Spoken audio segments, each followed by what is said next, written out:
नमस्कार, रामकृष्ण हरी. बघा, ह्या 4-5 दिवसामध्ये भारतामध्ये अशा मोठ्या 3 घडामोडी झाल्या आहेत.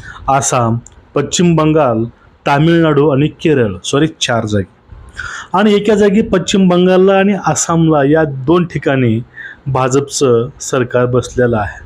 अपवाद केरळला काँग्रेसचं बहुमत आहे, पण तिथं अजून सरकार बसलं नाही. आणि तामिळनाडूमध्ये जोसेफ विजय म्हणजे तो विजय थलापती त्यांचं तिथं सरकार बसलं आहे. आणि विजय थलापतीचं सरकार बसलं त्यावेळेस भाजपवरती टीकेचा असं जोर वाढला आणि जोसेफ आणि मोदी यांची तुलना हे लिबरल असोसिएशन करू लागले. आता ह्या सगळ्याच्या बुडाला आग लावायचे कामं हे विजय थलापतीनं पहिल्याच वेळेस केलेलं आहे. शपथविधी झाल्यानंतर पहिल्या वेळेसच ह्या सगळ्यांनी परत विजय थलापतीला धारेवर धरायचं काम केलं. आता झालं काय, घडलं काय, आपण हे बघूच. तत्पूर्वी सर्वांना विनंती आहे, चॅनलला सबस्क्राईब करा, बेल आयकॉन दाबा आणि व्हिडिओ शेअर करा. कमेंट करायला मात्र विसरू नका बरं का. बघा, पहिल्याच प्रयत्नामध्ये थलापती विजयनं 108 जागा मिळवल्या. त्या ठिकाणी बहुमताला 118 जागा पाहिजे होत्या, म्हणजे फक्त 10 जागेहून गणित अडलं होतं. आणि त्यामध्ये 10 जागेच्या गणितामुळं त्यांची एक-दोन वेळेस शपथविधी होता तो परत कॅन्सल झाला, कारण त्यांना ते बहुमत सिद्ध करता आलं नाही. आणि त्यांचं बहुमत आलं. आता बघा, 108 जागा ज्या व्यक्तीनं पहिल्या प्रयत्नामध्ये जिंकल्या. आणि एक तामिळनाडू एक असा राज्य आहे, त्या राज्यामध्ये धार्मिक राजकारण तर नसतं, तिथं नास्तिकवादी राजकारण आहे. तिथं द्रविडी जी राजकारण आहे तिकडं आहे. मग अशा वेळेस त्या ठिकाणी भाजपला आपले पाळमुळं त्या ठिकाणी पसरवणं खरंच अवघड आहे, खूप अवघड आहे. कारण त्या ठिकाणी भाजपच्या विचारधारेच्या उलट तर जनप्रवाह आहे.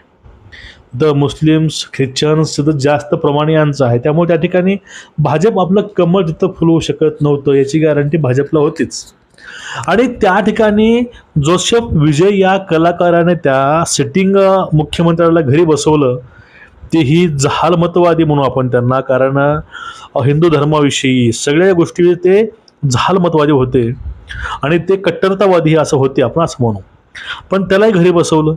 आणि जोसेफ विजय यांचा विजय लोकांनी अगदी खांद्यावरती घेतला. काय घेतला? कारण आपण त्याला अप्रिशिएट करू शकतो, कारण त्या एका व्यक्तीनं 2 वर्षामध्ये 108 जागा निवडून आणल्या आणि स्वतः मुख्यमंत्री दावेदार तो होता.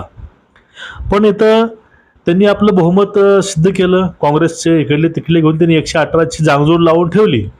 आणि 118 नंतर ज्यावेळेस ते मुख्यमंत्री बनले तोपर्यंत सगळं काही सुरळीत चाललं होतं.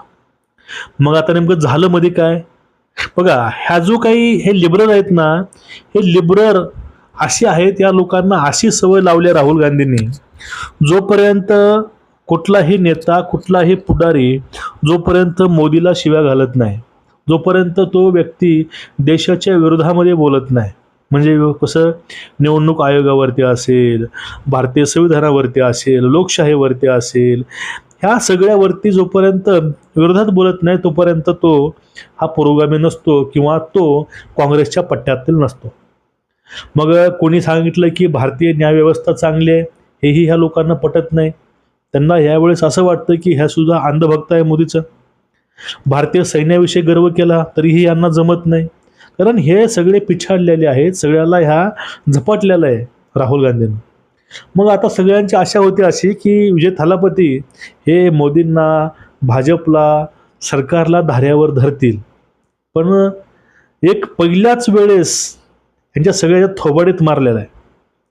बघा, जे काही पश्चिम बंगाल आहे, पश्चिम बंगालमध्ये सुद्धा शपथ झालेली आहे. त्या ठिकाणी अमित शहा असतील, मोदीजी असतील, या जाऊन त्या शपथविधीला हजेरी लावलेली आहे. आणि त्यामध्ये प्रथमतः बंगालचं गीत, नंतर राष्ट्रगीत वगैरे म्हणलं गेलं. आता एक नवीन रूल आला आहे की जे काही सार्वजनिक कार्यक्रम आहे त्या कार्यक्रमामध्ये तुम्हाला वंदे मातरम म्हणावं लागेल. मग हा जो नियम आहे, हा नियम पश्चिम बंगालमध्ये पाळला नाही. आणि हा नियम आता वंदे मातरम तुम्हाला म्हटलं, तुम्हाला एक गोष्ट आठवत असेल कारण आतापर्यंत कित्येक वेळा ह्या मीडियाच्या माध्यमातून न्यूजमध्ये डेबेटमध्ये कित्येक वेळेस काही परधर्मीय लोकांना वंदे मातरम म्हणायला लावलं, ते लोक वंदे मातरम म्हणत नाहीत आणि ते म्हणायला तयारी नाही. कुठल्या संसदेमध्ये विधानसभेत म्हणा किंवा कुठल्या महानगरपालिकेच्या मिटिंगमध्ये म्हणा वंदे मातरम म्हणत असतील त्यावेळेस हे लोक तिथून उठून गपचीप बाहेर निघून जातात. मालेगावचा पाठीमागे व्हिडिओ आला होता की त्या ठिकाणी वंदे मातरम असताना अर्धे लोक मागच्या मागे बाहेर निघून गेले. मग हे वंदे मातरमच्या विरोधात हे सगळी मंडळी आहे. पण त्या ठिकाणी पश्चिम बंगालमध्ये भाजप सरकार आलेलं असताना, भाजपचा मुख्यमंत्री आलेला असताना तिथं निर्णय अतिशय धाडसे झाले. आता तिकडे बांगलादेशची पूर्ण फाटलेली आहे. बांगलादेशनं तात्काळ आता भारतासोबत मैत्री करायची असं आता म्हणजे कुठं हे आता भांडणं करायचं नाही, युद्धामध्ये काय आहे, आतंकवादामध्ये काय राहिलं नाही, आम्ही शांतता आम्हाला पाळायची, आता आपण दोघांनी मैत्री चांगली चालू ठेवू, मैत्री करू. म्हणजे उदाहरणार्थ प्रथमतः पश्चिम बंगालमध्ये भाजप आला त्यावेळेस बांगलादेशची पूर्ण फाटलेली आहे. तर ह्या सगळ्या गोष्टी बघितल्या असं वाटतं की त्या ठिकाणी 10 वर्षापूर्वीच भाजप यायला हवं होतं, आतापर्यंत पूर्ण क्लिअर झालं असतं. पण तिथं भाजप आल्या आल्या तिकडं शिस्त ही पश्चिम बंगालला लागलेली आणि तिकडे परत बांगलादेशला लागलेली आहे. आता ज्यावेळेस तामिळनाडूचा विषय होता त्यावेळेस त्यांच्या कार्यक्रमामध्ये प्रथमतः वंदे मातरम गायला गेलं. दुसऱ्या वेळेस जनगण मन गायला गेलं आणि तिसऱ्या वेळेस गायलं गेलं ते म्हणजे तामिळनाडूचं राज्यगीत. पहिला वंदे मातरम, दुसरं राष्ट्रगीत आणि तिसरं हे तेथील राज्यगीत. आता ही गोष्ट ज्यावेळेस ह्या लिबररांच्या कानापर्यंत पोचली, यांच्या बुडाखाली लाल अशा कडक कोल्हापुरी मिरच्या झोंबल्यात असं प्रथमदर्शनी वाटतं. त्यावेळेस त्यांचे ते स्टॅलिन जे काय बाकीचे पिलावळं आहेत ते त्या ठिकाणी आता नाराज झालेले आहेत खूप. त्यांनी हा प्रश्न उचलून धरला आहे की तिथं वंदे मातरम का बोललं गेलं. हा विजय हा भाजपचाच आहे, हा विजय आहे तो हा भाजपचीच आता विचार आपल्या अंगामध्ये किंवा आपल्या पक्षामध्ये आणतोय. अशा अनेक गोष्टी त्या ठिकाणी आता थलपती विजयच्या पथ्यावरती येत आहेत व त्यांच्यावर ते आरोप होत आहेत. मग आता या ठिकाणी 4 दिवसापूर्वीपासून ज्यांचे स्टेटस हे विजयचे होते, जे ते ठोकून सांगायचे की मुख्यमंत्री असा असावा, CM हो तो ऐसा हो, कोणीतरी नाईकची उपमा दिली, काय काय काय अनेक दिल्या होत्या. पण फक्त एकच त्यांनी कृत्य केलं. कारण आणि ह्या बघा ही जी गोष्टी आहेत ना, हे जे लोक आहेत ना हे सांगतात की पश्चिम बंगालमध्ये भाजपचं सरकार असताना, केंद्रामध्ये भाजप आणि पश्चिम बंगालमध्ये मुख्यमंत्री हा भाजपचा असताना त्या ठिकाणी वंदे मातरम गायलं नाही.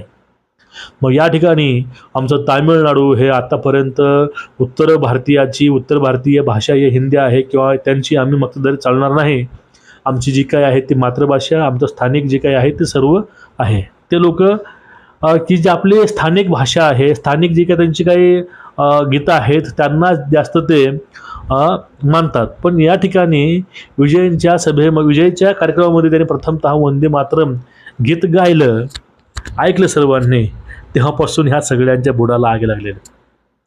आता ही तामिळनाडूसाठी एक चांगलीच गोष्ट म्हणावी लागेल. कारण तामिळनाडू हे एक भारताचाच अविभाज्य घटक आहे. हे आत्ता ज्यावेळेस मुख्यमंत्री विजय झालेत तेव्हापासून मित्रांनो हे पाहायला मिळेल आणि प्रथमतः पाहिलंसुद्धा.